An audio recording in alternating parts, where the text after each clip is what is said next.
Now we'll begin our discussion of parametric equations. So what we've graphed so far have been called plane curves, and they are in the Cartesian plane, and they're composed of xy ordered pairs. So we're in the rectangular or Cartesian coordinate plane. So now we're going to discuss a way in which we can represent these plane curves representing x in terms of t and y in terms of t. So we'll have this third variable. So maybe x could represent a horizontal motion while y could represent a vertical motion. And both of those would be, x at some time t as well as a y at some time t. So let's think about the definition for parametric equations. Suppose we have some function f and g, and they're both continuous functions on the interval or the domain for t. Then we can come up with a set of xy ordered pairs such that maybe the f in terms of t function represents x, and the y in terms of t function, the g in terms of t function represents y. So x with respect to time, y with respect to time. So those two equations, x equals f of t, y equaling g of t, those are the parametric equations that represent the curve, and our variable t represents the parameter. So let's look at an example.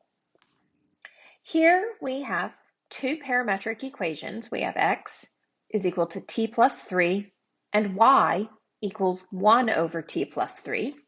My t values fall between -2 and +2. So I think the easiest way for us to kind of understand how these two equations are coming together to make one equation is to graph it. So I'm going to make a table of values. I'm going to put t in my first column. My second column is going to be x, and x is equal to t plus 3. Then I'll have y equals 1 over t plus 3.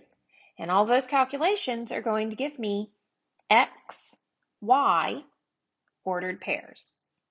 So what should my t values be between? Well, we are given that our parameter t exists on the domain from t equals -2 to t equals +2. Now I can put any number or quantity of t values in here. I'm just going to go from end to end, and I'm counting by integers.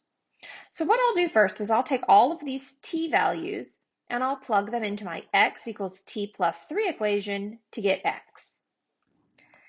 And that's a pretty basic algebraic computation. So I have all these x values. I'm going to go ahead and list them over here in my third or fourth column for my ordered pairs. So I've got 1, 2, 3, 4, and 5.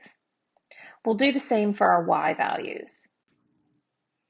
And running through those brief calculations, we get the values 1, 1/2, 1/3, 1/4, and 1/5. So now we have 5 ordered pairs. I'm going to go ahead and plot those over here. I've made my graph just so it works out nicely. I've got 1, 1. I have over 2 up 1/2, over 3 up 1/3, over 4 up 1/4, and over 5 up 1/5. So this is what our curve looks like with this nice little piece of a rational function in here. Now, what you want to make sure when you're graphing this is that my t values are not allowed to exist outside -2 and +2. So that means my graph is truncated. It's going to stop at those boundary edges. So now what we're going to do is we're going to take our two parametric curves and we're going to eliminate that parameter, which is t, to determine the equivalent or the equal rectangular equation.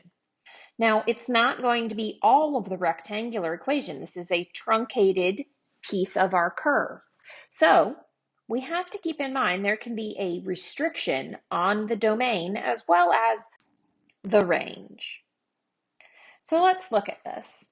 Remember, we had that x equals t plus 3, and then we have the equation y equals 1 over t plus 3. Now in this situation, it's probably very easy for you to see that t plus 3 is equal to x. So I can just sub the x in here. However, I'm going to work it a little different. I'm going to take this and isolate t. And the reason I'm doing that is because it won't always look like this direct substitution. So say you didn't see that. Well, I could come over here and subtract 3 from both sides. That gives me x minus 3 equals t.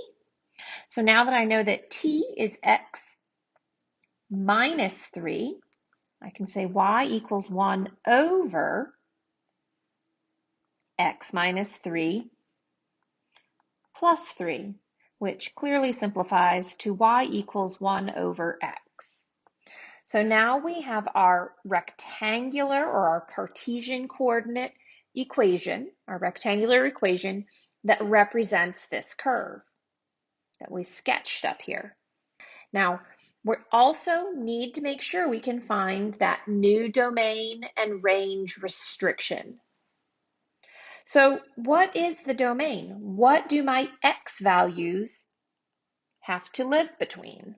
Well, what were my x output values? My x's were between 1 and 5. So we can say that we'll have x values between 1 and 5, and that's inclusive. Now, in this question, I didn't ask you about the range, but I'm going to. What would my y values live between here? So let's look at our y output values. And the y values were between 1 and 1/5, 1/5 being the least. So we will say 1/5 to positive 1. And now we have found the rectangular equation. We found our restriction on x and y. All right. As always, email me if you have any comments, questions, or concerns.